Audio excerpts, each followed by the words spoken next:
How's it going, you guys? So in this video, I'm just going to briefly discuss some of the inconsistencies and some of this research that Vegan Gains constantly posts in some of his videos. So this one is a graph from the Journal of American College of Cardiology. And you'll constantly see him bring this graph up to show a direct linear correlation between high LDL and heart disease. Okay. I want for you guys to see this here and go and look at the study for yourself. In the group of people who have what Vegan Gains claims is optimal LDL levels under 70, right? Look how many people are in this group. The lowest group, there's only 2 people, okay? And the 60 to 70, there are only 9 people. And the more LDL cholesterol, the larger the group of people that are being used on this graph for the most part. And if you see in the middle, the largest group of people is 288 people right here where my pointer is. 288 people.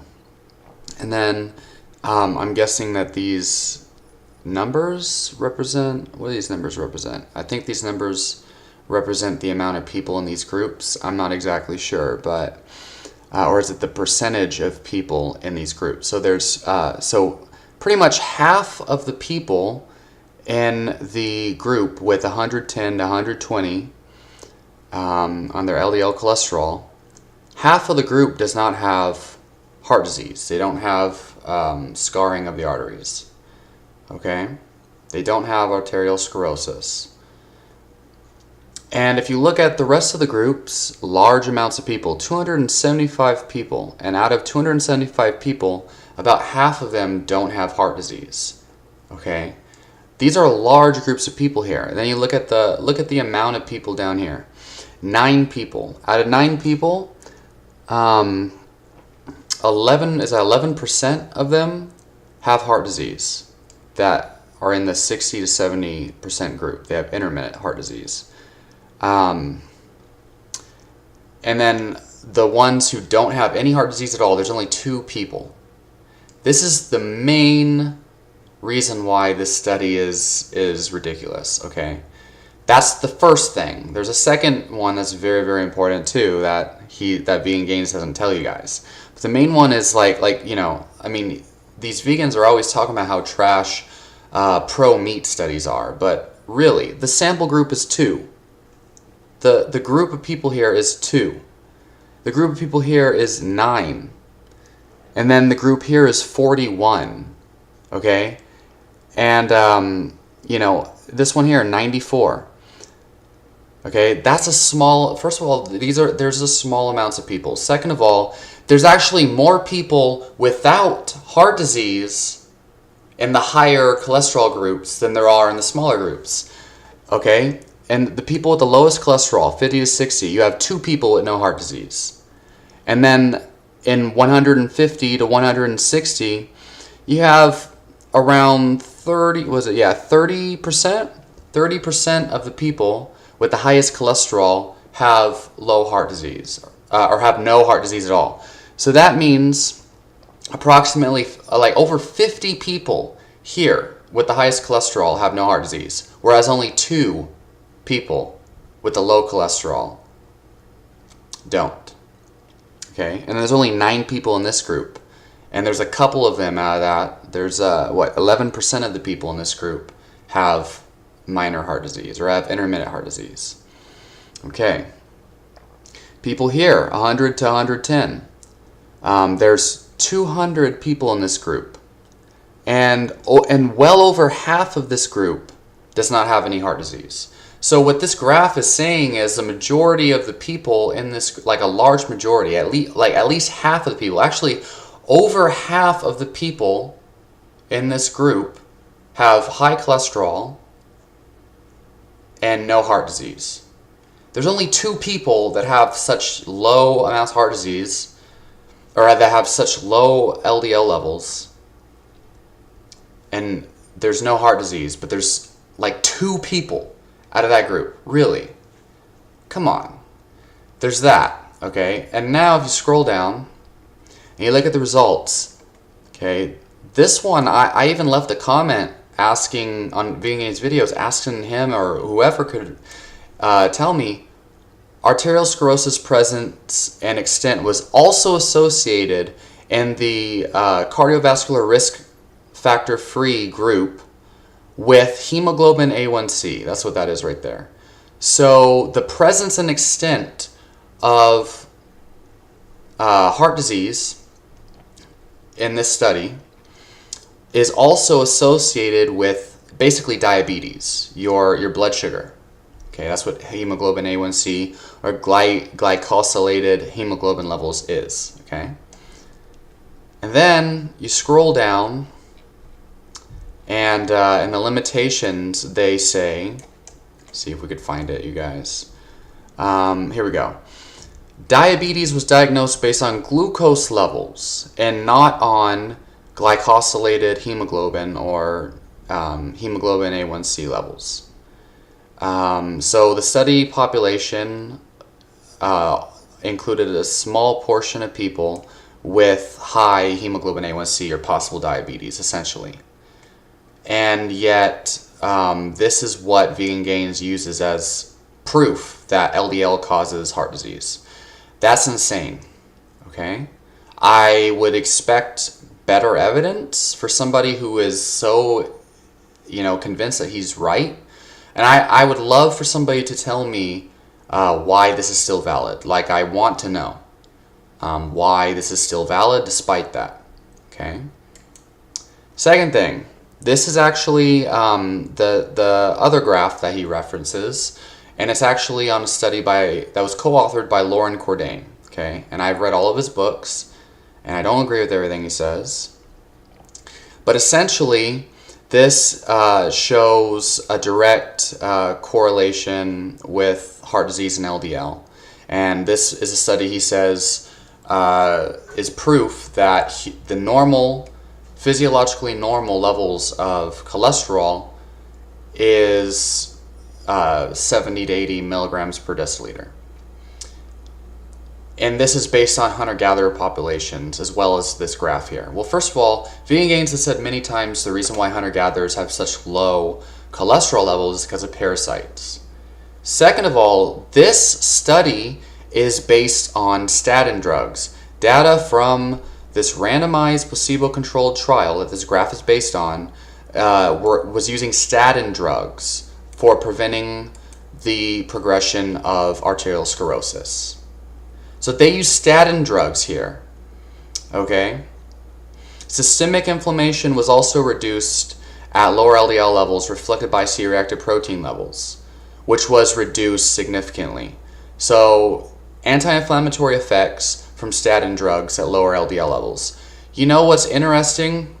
There's been many carnivore dieters, not to say that that's healthy, many carnivore dieters that have posted their blood results, and they show that their C-reactive protein was virtually zero. It was the lowest possible that you could actually study, okay? That you can actually find. The other thing is Dr. Esselstyn, his diet, right? His so-called proof that heart disease can be reversed on a plant-based diet. Now, many people seem to have had success with this method. I'm not saying that plant-based diets won't reverse heart disease, but this is a proof that they use. Listen, exercise was encouraged but not required. The plan did not require meditation or yoga. Patients continued to use their cardiac medications as prescribed and monitored by their physicians. So they continue to use these statin drugs and these medical drugs while at the same time doing this complete, comprehensive plant-based nutrition and supplementation routine. By the way, vitamin B12 and other cofactors actually promote the conversion of homocysteine into glutathione. And homocysteine is also a risk factor for heart disease or inflammation, right? And this study also talks about the limitations and it talks about how the people in this group are known as adherers. There's no control group. And so you can read all these. There's plenty of things, plenty of holes to poke, and there's actually a lot of evidence that shows just restricting your calories can reverse heart disease, and keeping your hemoglobin A1C, which the study that Vegan Gains reference actually explained is also a correlation, or a risk, is also correlated with the progression of heart disease. Keeping your blood sugar down can also prevent and possibly reverse this.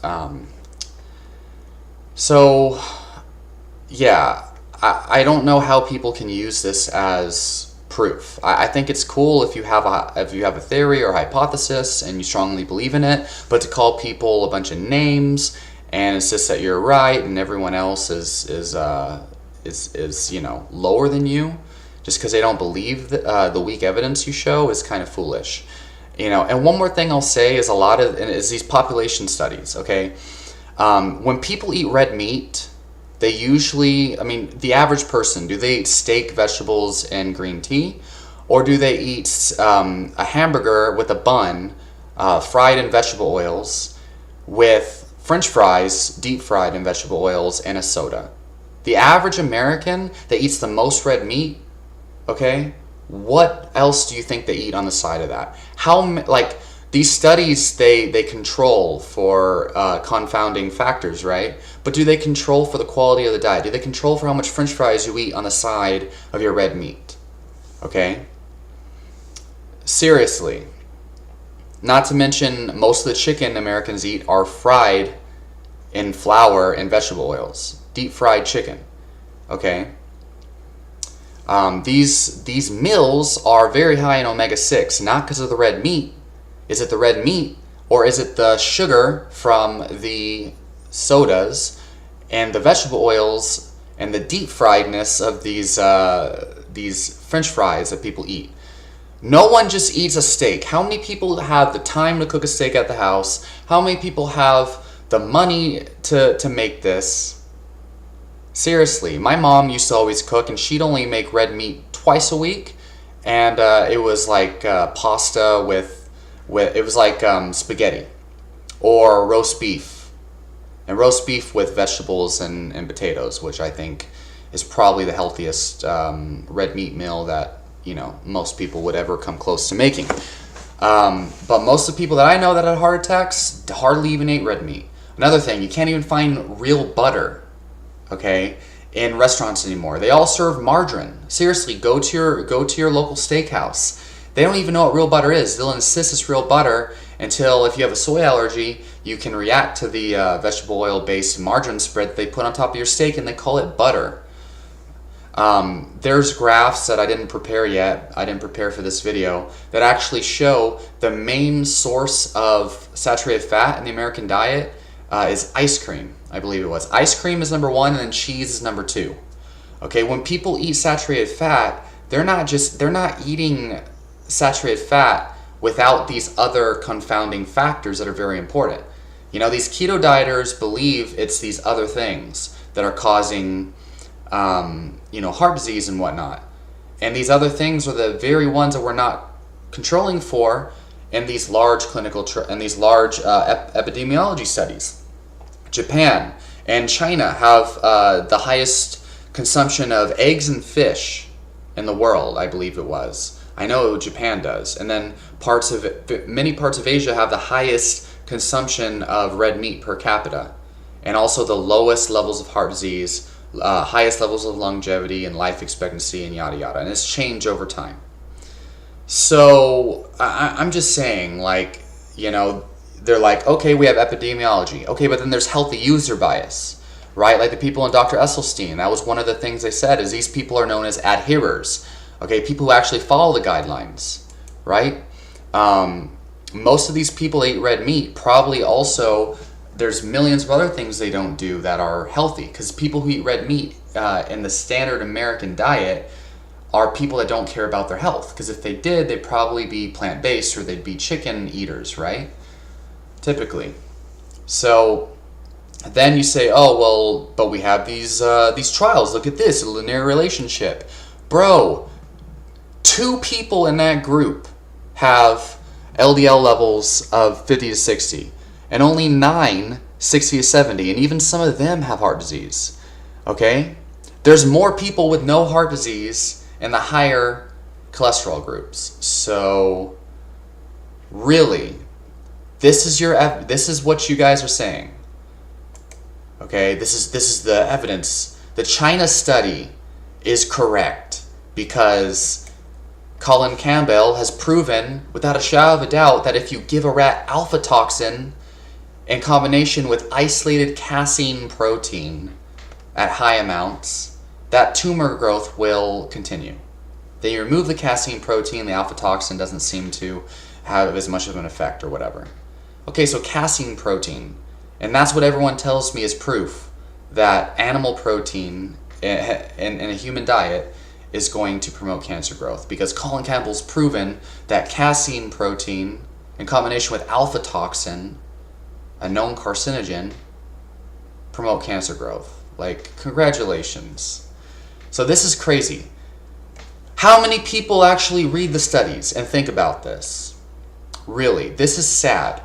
The main problem here is not a lack of information or even misinformation. The problem is that people don't take 5 minutes to actually read the study and realize, like, holy crap, these people, this whole study was done on statin drugs. Dr. Esselstyn, his study was done with people on undisclosed types of cardiovascular drugs. Okay? And really, 2 people. Wow, 2 people didn't have heart disease. Wait a second, half of these people, that means over 50 people didn't have heart disease in this group. So, yeah, vegan logic destroys meat eater logic every time, right? Because you're so superior and smart. Please, I want to know the truth. That's what I want. Tell me what I'm missing here. Tell me what I'm missing. I beg. Okay? I beg. Give me some good evidence that cholesterol causes heart disease, because this is not good enough. Thank you.